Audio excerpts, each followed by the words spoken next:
एक बड़े से गेट से बहुत सारे बच्चे भागते हुए बाहर निकलते हैं। स्कूल की छुट्टी हुई है। बच्चे बहुत खुश हैं क्योंकि कल संडे है। इसी संडे की खुशी में जल्दी जल्दी बैग उठाकर घर के लिए भागते हुए निकले हैं ये सब बच्चे। बाहर बहुत तेज़ बारिश हो रही है, लेकिन बच्चों को कहाँ फ़र्क पड़ता है, क्योंकि अगले दिन छुट्टी जो है। वरुण और रोहित साइकिल लेते हैं और जल्दी से सड़क पर निकलते हैं। दोनों जिगरी दोस्त हैं, एकदम पक्के।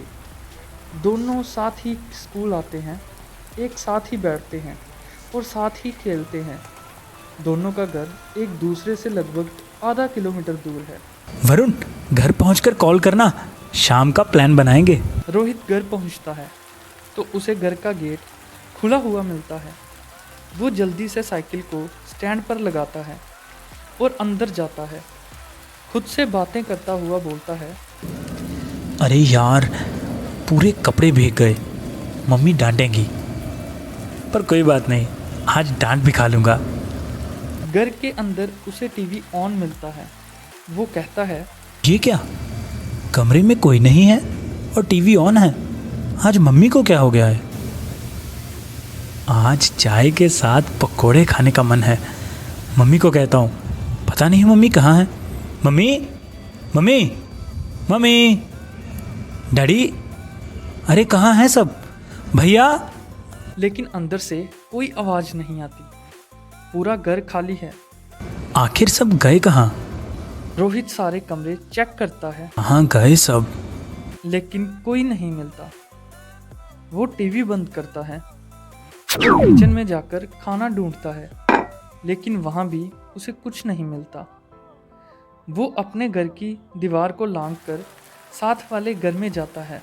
चाची, चाची हैं? चाची भी नहीं है। रोहित, ही, तुम हो क्या? कहाँ हो? अपने कमरे में हूँ। रोहित कमरे में जाता है और आदि उसे कमरे में नहीं मिलता। ओए, कहाँ गया? बेड के नीचे हूँ। रोहित जैसे ही नीचे देखता है, उसे आदि रोता हुआ मिलता है। आदि अपने मुंह के आगे उंगली रखा हुआ, जैसे रोहित को ना बोलने का इशारा कर रहा होता है। क्या बात है भाई? और नीचे क्या कर रहा है? और चाचा चाची कहाँ हैं सब? मेरे घर पर भी कोई नहीं है। कहाँ गए सब? वो सबको ले गया। कौन ले गया? और किसकी बात कर रहे हो? भाई, वो कुछ समय पहले मैं बाथरूम में था और मम्मी खाना बना रही थी। पापा बाहर थे। मैंने चिल्लाने की आवाज़ सुनी और जैसे दौड़कर बाहर निकला। क्या हुआ? रो मत, मैं हूं ना यहाँ। तू बोल, क्या हुआ? क्या देखा? बड़ी बड़ी मशीन्स बाहर घूम रही थी, बहुत बड़ी बड़ी। उन मशीन के लंबे लंबे हाथ थे, ऑक्टोपस के जैसे। वो लोगों को उठा उठा कर अपने साथ ले जा रही थी और एक बड़ी सी मशीन ने मम्मी को पकड़ लिया और उनको अपने साथ ले गई। मैं बहुत डर गया था और अपने कमरे में आकर बेड के नीचे छुप गया। मेरे मम्मी पापा भी? वो भी? और भैया? आदि रोते रोते सर हिलाता है। पूरा मोहल्ला चीख रहा था, चिल्ला रहा था। पता नहीं वो किस किस को ले गया और कौन कौन रह गया। अचानक से रोहित को अपने घर के फ़ोन की रिंग सुनाई देती है। किसी का फ़ोन आ रहा है, मैं आता हूँ। आदि जोर से उसका हाथ पकड़ लेता है। नहीं, मुझे छोड़कर मत जा भाई। तुझे पता है मुझे डर लगता है। चल मेरे साथ, उस तरफ चलते हैं, शायद कोई और भी बचा हो। दोनों दीवार से कूदकर रोहित के घर पहुंचते हैं। हेलो, कौन?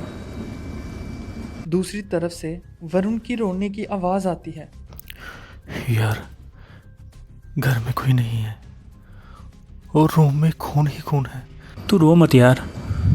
कोई और नहीं है क्या तेरे पास, या मोहल्ले में? बस हमारी क्लास का सौरभ है ना, वो है। उसके घर पर भी कोई नहीं है। अभी मेरे साथ ही है वो। यार बहुत डर लग रहा है। डर तो हम भी रहे हैं। तुझे पता है, आदि घर पर ही था। इसने बताया क्या हुआ। देख, तू अपने घर को लॉक कर दे। तू और सौरभ घर पर ही रहना और बाहर मत निकलना। मैं और आदि तेरे घर आते हैं, वहाँ आकर तुझे बताता हूँ। तभी बाहर से बहुत तेज गोलियों की आवाज आई। पीछे लो, पीछे, ध्यान से देखो, फायर। रोहित और आदि सब कुछ खिड़की से देख रहे हैं और वो जो देखते हैं उन्हें यकीन नहीं होता। बड़े बड़े रोबोट्स जिनके 8-8 हाथ हैं, ऑक्टोपस के टेंटिकल्स के जैसे, जो बढ़कर 60 से 70 फीट तक लंबे हो जाते हैं। रोबोट्स अपने टेंटिकल्स से बड़े आराम से लोगों को, गाड़ियों को उठा उठा कर फेंक रहे हैं। आर्मी को भी वो रोबोट्स मिनटों में ख़त्म कर देते हैं। ये देखकर रोहित और आदि बहुत डर जाते हैं और खुद को कमरे में बंद कर लेते हैं। देखते देखते रात हो जाती है। वो टीवी की आवाज़ बंद करके न्यूज़ देख रहे होते हैं। पूरी दुनिया में यही सब चल रहा है। रात को सब शांत हो जाता है। दूर दूर तक कुछ सुनाई नहीं देता। रोहित आदि को बोलता है, हमें वरुण के पास जाना होगा। जितने ज़्यादा लोग एक साथ रहेंगे उतना अच्छा है। आदि उसे मना करता है। वो कहता है उसे डर लग रहा है और उन्हें घर से नहीं निकलना चाहिए। रोहित उसकी बात मान लेता है और सुबह वरुण के घर जाने को कहता है। सुबह होते ही रोहित का फ़ोन रिंग होता है। वो कॉल पिक करता है। रोहित, रोहित। वरुण, क्या हुआ? सौरभ अभी थोड़ी देर के लिए बाहर गया था।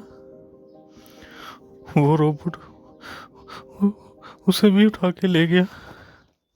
रोहित, मुझे भी ले जाएगा यार।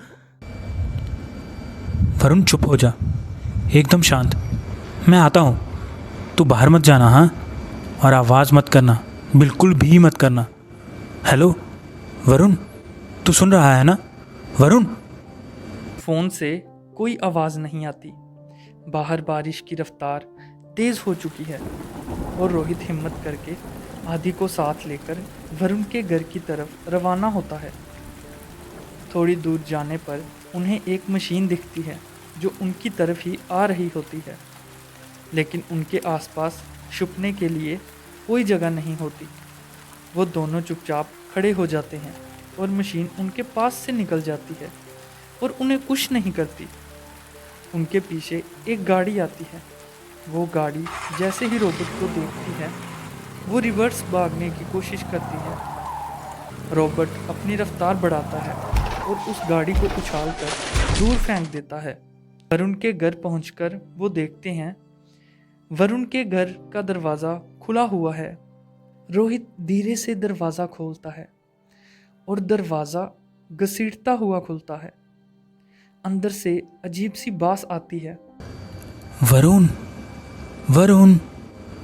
अंदर से कोई जवाब नहीं आता। अंदर कदम रखते ही रोहित का पैर फिसल जाता है। नीचे फर्श पर उसे खून दिखता है। कमरे के फर्श पर हाथ के निशान मिलते हैं, जैसे किसी को घसीटा गया हो। ये सब देखकर आदि पीछे से रोहित की शर्ट पकड़ लेता है। चलना यार, यहाँ से चलते हैं। रोहित आगे बढ़ता है। एक एक कमरा देखता है, सब खाली हैं। किचन में एक टूटा हुआ ग्लास पड़ा मिलता है, जिससे पानी अभी भी फैल रहा है। मतलब अभी कुछ देर पहले ही कोई वहाँ पर था। एक कमरे में लैंडलाइन का रिसीवर ज़मीन पर पड़ा दिखता है। वायर सीधा खींचा हुआ है, टूटा नहीं, जैसे किसी ने खींचा हो। दोनों वापस हॉल में आते हैं। आदि खिड़की के पास जाता है। बाहर बारिश हो रही है, सड़क बिल्कुल सूनी है। तभी एकदम से एक रोबोट सीधा खिड़की के सामने से गुजरता है। रोबोट इतना बड़ा है कि उसकी एक टांग की धमक से ज़मीन हिल जाती है। रोहित और आदि दीवार से चिपक जाते हैं। खिड़की के नीचे ज़मीन पर बैठ जाते हैं। दोनों की सांस जैसे बंद हो गई है। रॉबर्ट रुकता है, चारों तरफ देखता है। उसका सर, जो कि एक बड़े से डोल जैसा है, धीरे धीरे रोटेट होता है, जैसे कुछ स्कैन कर रहा हो। आदि के मुंह से हल्की सी आवाज़ निकलते निकलते रुक जाती है। वो जैसे ही रोहित बोलने की कोशिश करता है, रोहित उसका मुंह बंद कर देता है। दोनों एक दूसरे को देखते हैं। आदि की आंखें भरी हुई हैं। रोहित हाथ से चुप होने का इशारा करता है। रोहित का दिल इतनी तेज धड़कता है कि उसे लगता है रॉबर्ट सुन लेगा। कुछ ही समय में बारिश की बूंदें खिड़की पर तेज होती हैं। रॉबर्ट का सर रुक जाता है और वो आगे बढ़ जाता है। वो दोनों वहीं ज़मीन पर काफ़ी देर तक बैठे रहते हैं। फिर आदि धीरे से कहता है, वो रुका था, तुमने देखा ना? मेरी आवाज़ से रुका था और बारिश तेज हुई तो चला गया। रोहित कुछ नहीं कहता, बस खिड़की की तरफ देखता रहता है। और अब रॉबर्ट का बस एक बड़ा सा साया जाता हुआ दिखता है। मैं स्कूल से घर आया, घर से तेरे घर, और अब वरुण के घर। और जब हम यहाँ आ रहे थे तो रास्ते में वो हमारे पास से गुज़र गया और उसने हमें कुछ नहीं किया। लेकिन वो गाड़ी, बस उस गाड़ी को दूर फेंक दिया। पता है, बस एक ही फ़र्क था, हम चुप थे और वो गाड़ी आवाज़ कर रही थी। और अब वो रुका, उसने देखा, लेकिन थोड़ी देर के बाद चला गया। तू कहना क्या चाहता है? मुझे लगता है शायद वो देख नहीं सकते, या फिर क्या? बारिश की वजह से नहीं देख सकते। बारिश?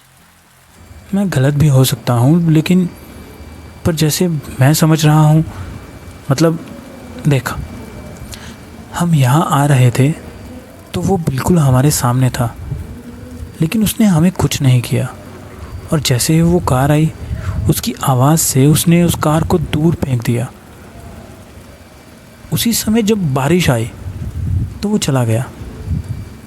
तभी जब मैं बोलने वाला था तो तुमने मेरा मुंह बंद कर दिया।